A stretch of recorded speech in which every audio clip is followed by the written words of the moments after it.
fracture française qui est très importante, regardée chaque année, parce qu'elle a lieu depuis à peu près 11 ans, et elle essaie d'analyser, en fait, comment dire, les sentiments, les ressentiments des Français.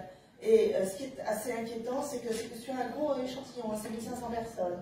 Et il y a encore quelques années, elle divisait les Français, enfin les personnes interrogées, entre des personnes qui ressentaient de la colère, d'autres de la peur, c'est tout à fait autre chose, et d'autres qui étaient relativement optimistes. Et on est là dans la dernière enquête, et ce que je trouve tout à fait inquiétant, c'est qu'on n'a plus du tout la catégorie des gens qui étaient optimistes. Il faut bien vous dire que c'était évidemment les catégories les plus privilégiées, vous vous doutez bien, hein. Mais on n'a plus que deux catégories, à savoir les gens interrogés qui ressentent de la peur et d'autres qui ressentent plutôt de la colère. Et ça peut expliquer notamment, évidemment, la montée du Rassemblement national. Je pense qu'on est obligé d'en parler. Et notamment le fait que dans cette enquête, 3 personnes sur 4, quand on les interroge, disent à la question est-on jamais assez prudent quand on a affaire aux autres? Ils répondent oui, on n'est jamais assez prudent. 3 personnes sur 4 ont peur des autres.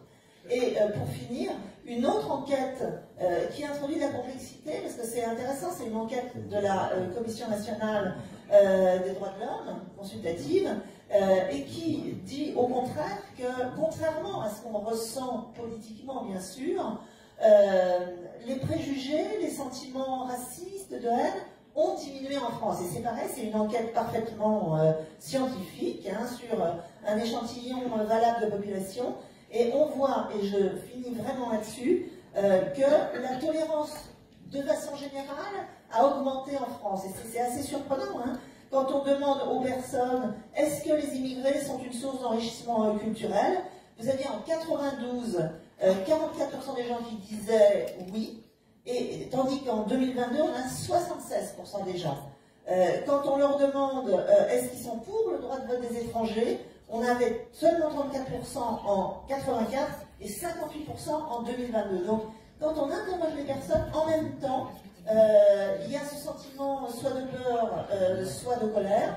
Mais en même temps, quand on les interroge sur des questions précises par rapport au racisme, etc., on a l'impression d'une plus grande tolérance. Donc, je voulais finir sur cette complexité.